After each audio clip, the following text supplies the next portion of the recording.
एक गांव में गोपी अपनी पत्नी के साथ रहता था। गोपी बहुत ज्यादा ही बुद्धिमान था। एक दिन की बात है, मोती नगर में एक चुड़ैल आ जाती है। चुड़ैल गांव वालों को पकड़ लेती है और उन्हें खा जाती है। चुड़ैल दिखने में बहुत ज्यादा ही विशाल थी। चुड़ैल गांव में आती और एक एक करके गांव वालों को खाने लगती थी।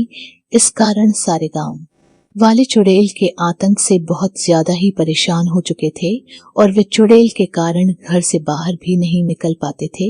एक दिन की बात है, सरपंच गोपी के पास जाता है और गोपी से बोलता है, गोपी, अपने गांव में उस चुड़ैल ने बहुत ज्यादा ही आतंक मचा रखा है। इस कारण गांव के सारे लोग एक एक करके मारे जा रहे हैं। वह चुड़ैल गांव वालों को खा जाती है। गोपी की पत्नी भी वहीं पर ही खड़ी थी तो गोपी की पत्नी बोलती है, अपन एक काम करते हैं, अपन उस चुड़ैल के पास जाते हैं और उसे बोलते हैं कि चुड़ैल जी, आप हमारे गांव वालों को मत खाओ, हम आपको रोज रोटियां देंगे।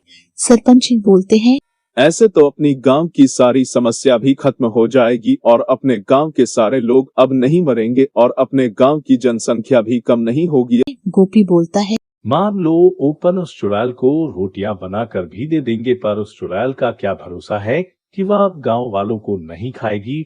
और इतनी सारी रोटियां कौन बनाएगा? इतनी सारी रोटियों के वजह से अपने गांव का सारा अनाज खत्म हो जाएगा और अपने गांव में अनाज की कमियां आ जाएगी, क्योंकि उस चुड़ैल का पेट नहीं है, समुंदर है समुद्र। सरपंच बोलता है, अब गोपी, तुम ही बताओ, अपन क्या करें जिससे यह समस्या का हल निकल सके, क्योंकि अपन को उस चुड़ैल का कुछ ना कुछ तो करना ही होगा, नहीं तो एक दिन अपन सारे ही लोग मारे जाएंगे।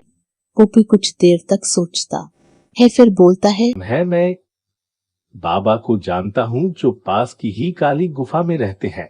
वे ही अपनी इस समस्या का हल निकाल सकते हैं और वह बाबा अपनी साधना में बैठे होंगे तो अपन उन्हें बीच में उठा देंगे तो वह अपन को श्राप दे देंगे। सरपंच बोलता है, गोपी, अपन एक काम करते हैं, जो भी होगा देखा जाएगा। अपन एक बार तो उन बाबा के पास जाते हैं और उन बाबा से मदद की गुहार लगाते हैं।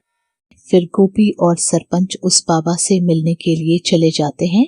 वे जंगल के रास्ते होकर काली पहाड़ी पर पहुंच जाते हैं। वे देखते हैं कि वहां पर एक गुफा है तो वे उस गुफा के अंदर चले जाते हैं। गोपी देखता है कि बाबा अपनी साधना में मगन है तो गोपी बोलता है, ये बाबा जी, हमें माफ करना, हमने आपकी साधना थोड़ी है तो हमारे पास कोई भी उपाय नहीं था आपके अलावा, इसलिए हम आपके पास आ गए। बाबा बोलते हैं, कोई बात नहीं बेटा, मुझे पता है तुम एक बहुत अच्छे इंसान हो, तुम दूसरों की मदद ही करते हो, उन्हें कोई भी कष्ट नहीं देते। फिर बाबा अपनी जादू शक्ति से पता लगा लेते हैं कि सब लोग उस चुड़ैल के कारण मेरे से मिलने आए हैं। तो बाबा बोलते हैं, मैं तुम्हारी समस्या का हल तो बता सकता हूँ, पर तुम्हें मेरा एक सवाल का जवाब देना होगा, जब ही तुम्हें मैं उसे चुड़ैल से छुटकारा दिला सकता। गोपी बोलता है, बाबा जी, आप कोई सा भी प्रश्न पूछो, मैं उसका उत्तर देने के लिए तैयार हूँ, क्योंकि मुझे मेरे गांव की रक्षा करनी है। ऐसी तो बाबा बोलते हैं, बताओ, ऐसी कौन सी चीज है जो ऊपर तो जाती है पर वापस कभी भी नीचे नहीं आती है।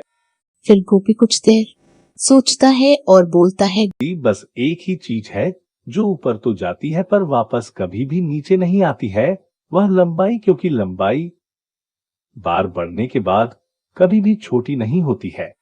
गोपी का आंसर बिल्कुल सही था, इसलिए बाबा उसे एक जादुई छड़ी दे देते हैं और अपने जादू से सीधा उस चुड़ैल के पास गोपी को पहुंचा देते हैं। फिर गोपी अपनी जादू छड़ी से उस चुड़ैल को मार देता है और अपने गांव वालों को बचा लेता है। आपको ये कहानी पसंद आई हो तो यह लाल कलर का सब्सक्राइब बटन दबाएं। Thank you.